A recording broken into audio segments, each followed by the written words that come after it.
പ്രിയമുള്ളവരെ, സൗഹൃദത്തിന്റെ മൂല്യങ്ങളെക്കുറിച്ച് ചർച്ച ചെയ്യുന്നതിനിടയിൽ ഒരാൾ എന്നോട് ഒരു ചിന്ത പങ്കുവച്ചു. അതെന്നെ വല്ലാണ്ട് ആകർഷിക്കുകയും എന്നെ ചിന്തിക്കുവാൻ ഇടയാക്കുകയും ചെയ്തു. ആ ചിന്ത നിങ്ങളോടൊന്ന് പങ്കുവയ്ക്കുവാനാണ് ഞാൻ ആഗ്രഹിക്കുന്നത്.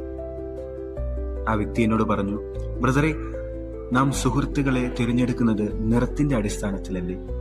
സൗന്ദര്യം കുറഞ്ഞ വ്യക്തികളെ തിരഞ്ഞെടുക്കുവാൻ നാം ഒന്ന് ശങ്കിക്കും.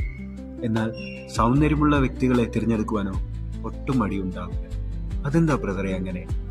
ഞാനൊന്ന് പുഞ്ചിരിച്ചിട്ട് ആ വ്യക്തിയോട് പറഞ്ഞു, മക്കളെ, അത് നമ്മുടെ കാഴ്ചയുടെ കുഴപ്പമല്ല, കാഴ്ചപ്പാടിന്റെ കുഴപ്പമാണ്.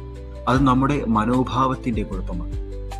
സത്യത്തിൽ സൗന്ദര്യം ഉണ്ടാകേണ്ടത് ശരീരത്തിലല്ല, നമ്മൾ ഓരോരുത്തരുടെയും മനസ്സിലാണ്, ഹൃദയത്തില്ല.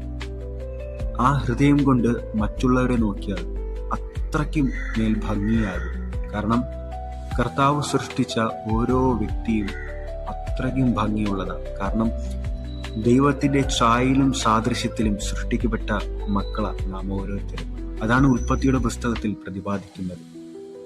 ശരിയല്ലേ? നിങ്ങളുടെ അഭിപ്രായം എന്ന് പറയാവൂ.